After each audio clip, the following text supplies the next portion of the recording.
¿Qué tal, amigos? Les saludo en el amor del Señor y como cada semana estamos acá nuevamente para entregar la siempre bendita palabra de Dios.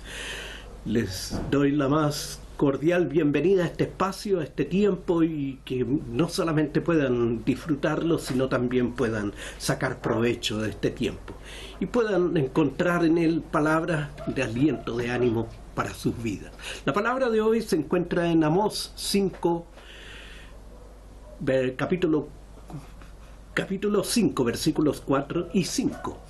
El tema de hoy se llama Gilgal, el círculo de piedras.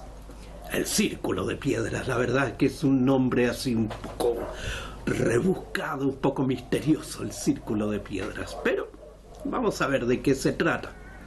Amós 5, 4, 5, Amós es un profeta menor que se llama, digamos, esos profetas que van después de Daniel. Es decir, Daniel está considerado también dentro de los profetas mayores. Los profetas mayores son Isaías, Jeremías, Ezequiel, Daniel. Son los profetas mayores, que se llaman así porque sus escritos son extensos. Después viene Oseas, Joel, que ya son más breves, son escritos más breves, por eso se les llama profetas menores. Aparte de eso, además, la mayoría de los profetas menores escribieron durante la época del exilio, cuando la nación del reino del sur, Judá, fue llevado al exilio en Babilonia, fueron llevados por los babilonios. A la muerte de Salomón, el reino de Israel se dividió en dos, el reino del norte y el reino del sur. El reino del norte conservó el nombre Israel, mientras que el reino del sur mantuvo el nombre de Judá. Entonces el reino del norte, en el año 700 y algo antes de Cristo, fue invadido por los asirios, que era un pueblo que había salido de los caldeos, y fueron dispersados, fueron brutalmente destruidos como nación, como pueblo. Y los que quedaron y los que fueron llegando después formaron el pueblo llamado ¿cómo se olvidé la palabra. Pero bueno, ya nos acordaremos por ahí. Lo que es tener ya sobre 60 años, las cosas se olvidan. Entonces ya nos vamos a acordar.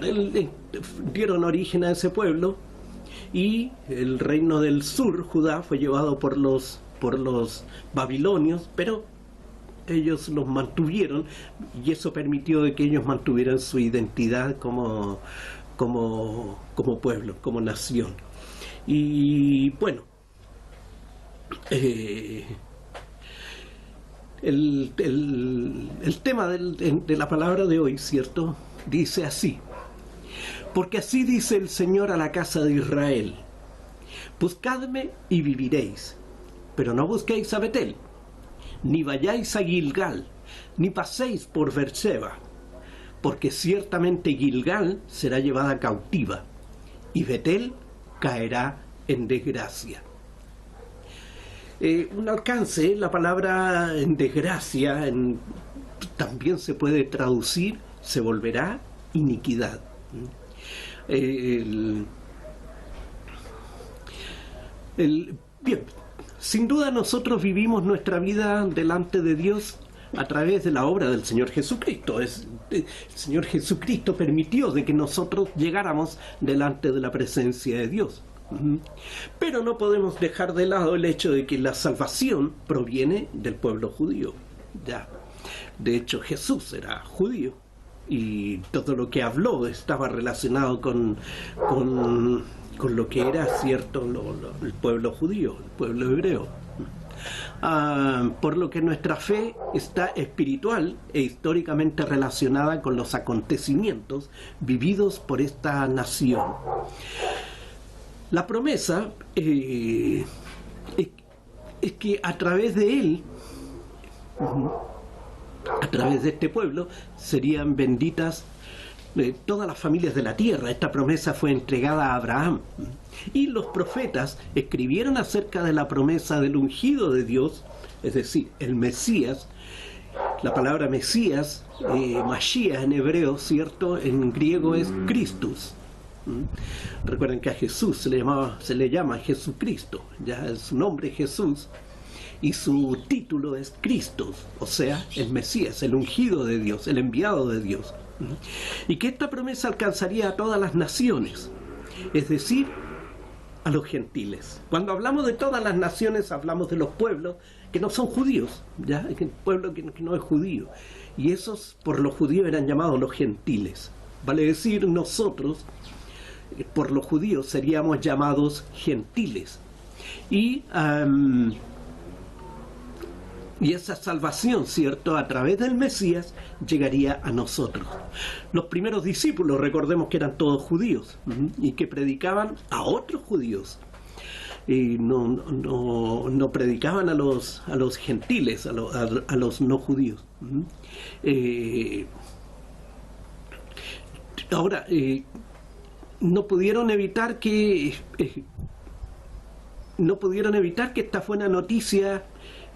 esta buena noticia, la palabra buena noticia en griego es evangelio.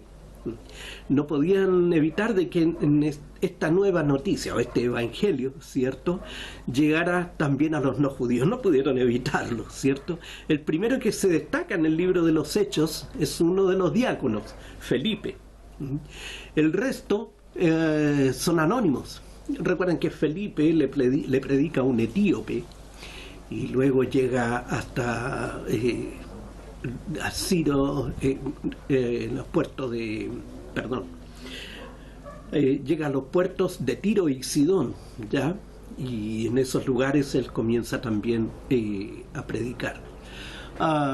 El resto son anónimos, no conocemos al resto, pero supuestamente eran judíos que se quedaron en Jerusalén después del acontecimiento de Pentecostés, pero recordemos que ahí en Pentecostés, ¿cierto?, había mucha gente, venían de distintos lugares, venían al templo, venían a adorar, y ahí se encuentran con que salen estos hombres y mujeres que estaban reunidos en ese lugar, que parecían que estuvieran ebrios, y sin embargo hablaban, y cada uno de ellos que venían de distintos lugares les oían hablar en sus propios idiomas, partos, medos y elamitas, dice, que escuchar, pero si ellos están hablando en nuestro propio idioma, ellos están hablando en mi idioma, yo los entiendo perfectamente. Entonces ellos se quedaron en ese lugar, ¿cierto?,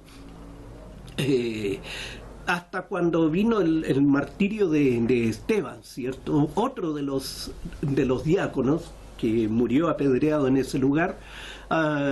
Y entonces debieron escapar y volver a sus pueblos de origen, y llevando en su espíritu la experiencia vivida junto a los demás cristianos, para luego ser extendida por el más grande de los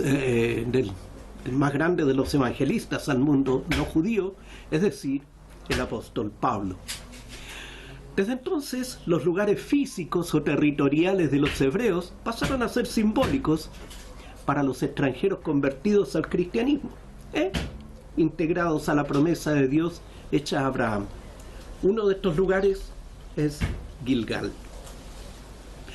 Gilgal en hebreo significa círculo de piedras. Representa el lugar donde Dios, ¿cierto?, y su pueblo Israel instalaron su primer campamento en tierra prometida. Es un lugar ceremonial situado en el valle del Jordán. Ahora, Gilgal simboliza el comienzo para Israel como nación. Es el tiempo en que ellos han estado dando vuelta 40 años en el desierto y se disponen a entrar a la tierra prometida. Dios había quitado la vergüenza de la esclavitud y les había dado un nuevo comienzo. Josué entonces levanta 12 piedras traídas de en medio del río Jordán, según el número de las tribus de Israel, para que sirviera de señal a las futuras generaciones de que Jehová había dividido las aguas del río Jordán para que su pueblo pasase a la tierra que él había prometido a sus padres.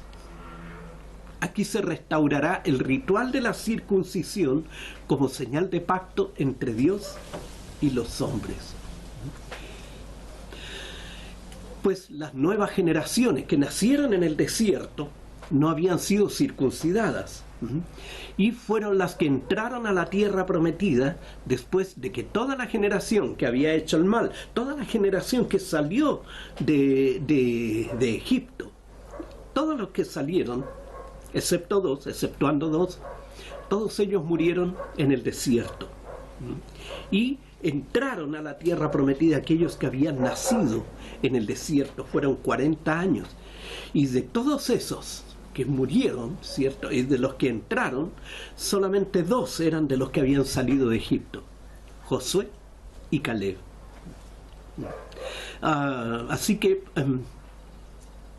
además en Gilgal, ¿cierto?, Saúl sería confirmado como el primer rey que tuvo Israel, pero también en este lugar ofendió a Dios por su impaciencia.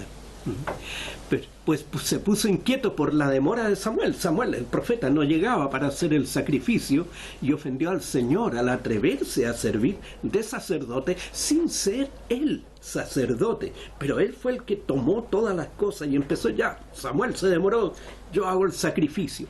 Y esa era una labor exclusiva de los sacerdotes.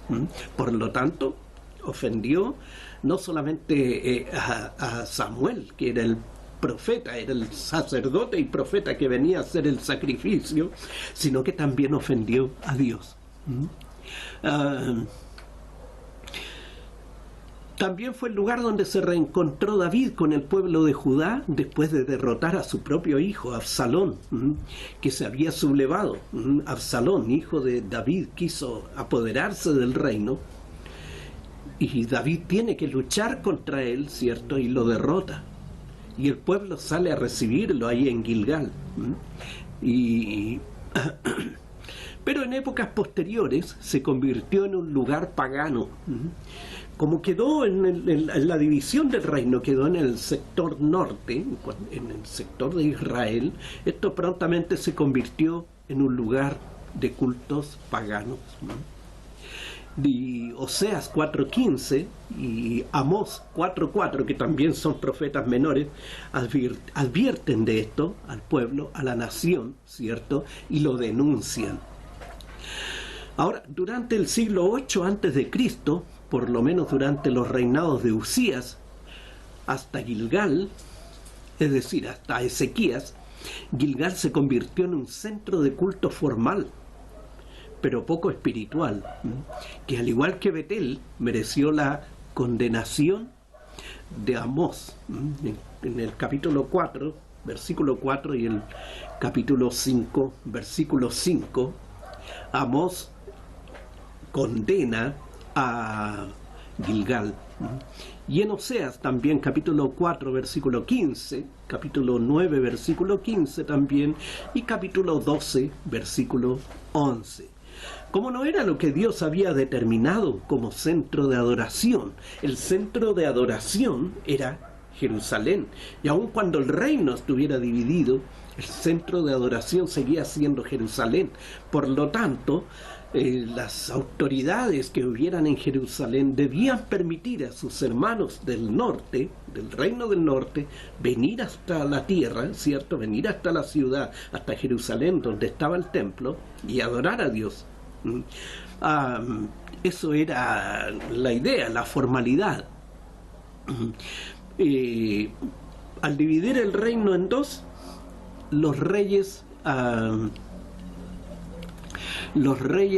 del norte, es decir, los reyes de Israel, no quisieron que su pueblo fuera hasta Jerusalén, donde estaba el templo, para adorar a Dios, por el temor de que fueran tomados por enemigos, por los habitantes del reino del sur, de Judá, o bien decidieran quedarse allá, porque allá estaba la fe, allá estaba todo. Entonces iban a quedar sin gente, ¿no?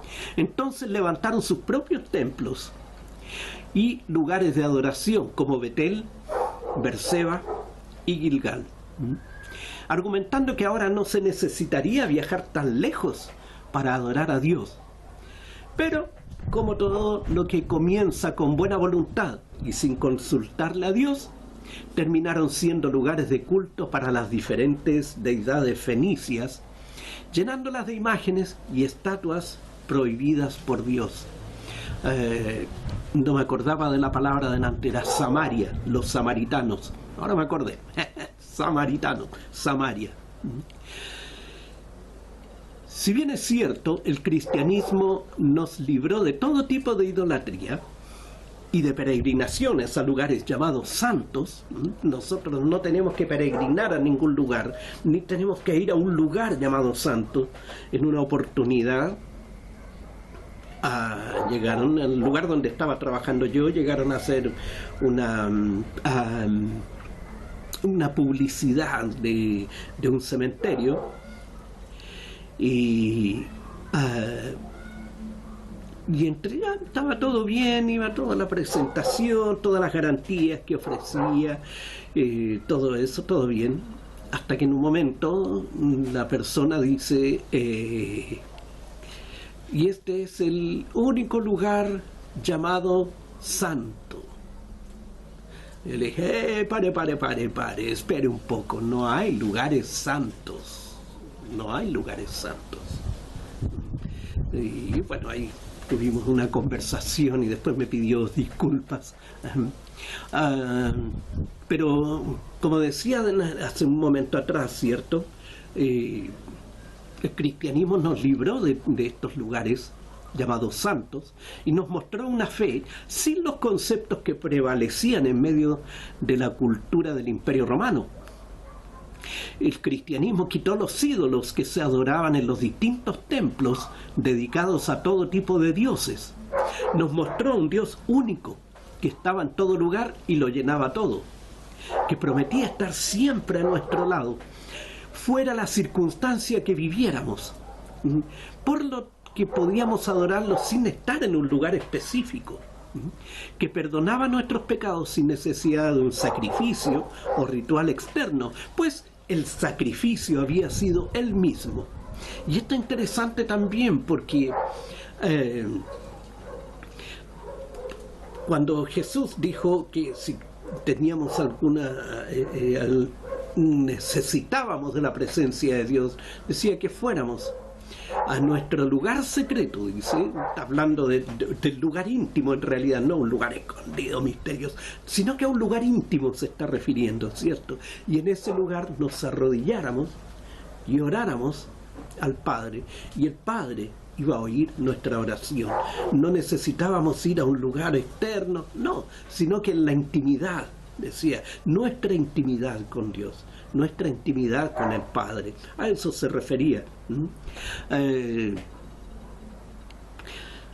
Ahora, un perdón absoluto, una nueva vida, una nueva esperanza, un encuentro con el mismo Dios de Abraham, de Isaac, el Dios de Jacob, un encuentro con el Dios de Moisés, de Josué, con el mismo Dios de los profetas, pero sin necesidad de volver a lugares específicos llamados santos, porque ahora el lugar santo se encuentra dentro de nosotros. Ahora, ¿qué pasa cuando olvidamos nuestros caminos aprendidos en el cristianismo? Cuando olvidamos aquellas lágrimas derramadas, cuando nos dimos cuenta que habíamos sido perdonados y liberados de toda maldad. Cuando miramos con indiferencia a aquel que dio su vida por nosotros, pagando en una cruz por nuestras iniquidades, por nuestras maldades, entonces volvemos nuestro corazón en un Gilgal. 1 Corintios 3:16 dice que somos templo de Dios. Y en 6:19 dice que el Espíritu Santo habita en este templo. Mire, qué tremendo lo que está diciendo. El templo físico ahora se ha trasladado al corazón de cada creyente, y en ese lugar habita Dios, y en ese lugar habita el Espíritu Santo. Y esto es tremendo, porque no hay un lugar entonces, un lugar físico, hay edificios. Nosotros vamos al templo, decimos nosotros. En realidad deberíamos decir, vamos al edificio donde nos reunimos. porque el templo, propiamente tal, propiamente dicho, es lo que es el concepto de cada creyente. Pero cuando volvemos la vista atrás, ¿cierto? Transformamos este templo en un centro pagano, en un centro idolátrico, lejos de Dios. No es que es lo que el Señor quiere, sino que cuidemos este templo, guardando la fe, la esperanza y el amor, esperando siempre en Dios, siendo fieles y mostrando a otros con nuestras propias vidas quién vive en este templo, que no fue hecho con manos humanas, sino con el amor y la ternura de nuestro Dios. Este es ahora el templo. No lo transformemos en un Gilgal, no lo transformemos en un círculo de pesadas piedras que tengamos que cargar en nuestras vidas, sino que sea un lugar de paz, un lugar de reposo, un lugar de descanso, un lugar también para gozarnos y alegrarnos en la presencia de nuestro Dios. Amén. Que el Señor Jesús nos siga bendiciendo y que podamos aprender cada día más de su palabra.